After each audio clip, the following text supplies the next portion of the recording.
Low community transmission across the border could spell good news for interstate travel. If the Victorian lockdown lifts tomorrow, we'll be reverting to a situation where regional Victoria will no longer be restricted from entering South Australia, and there'll be no requirements on Victorian residents from regional Victoria coming into South Australia.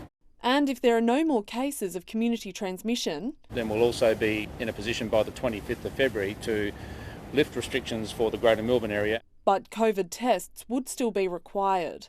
With no new cases in SA, the dedicated Medi Hotel is still yet to check in its first guest. But businessman Sam Shahin believes he has a better location, his motorsport park in Tailem Bend. He tweeted after similar offers interstate. Willing and able to join Wagner and Fox to house overseas arrivals in a purpose-built off-site quarantine facility in SA.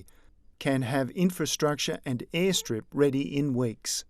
The government says the site doesn't meet national guidelines. The Medi Hotel facility needs to be within good proximity of a hospital. It's also difficult for us to maintain an adequate supply of nursing staff and security staff for a facility that's remote from the city. The minister does support new penalties for misusing contact tracing information in SA.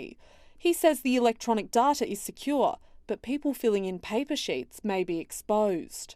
The requirement is for that information to be kept confidential. Anyone in breach could be prosecuted or fined.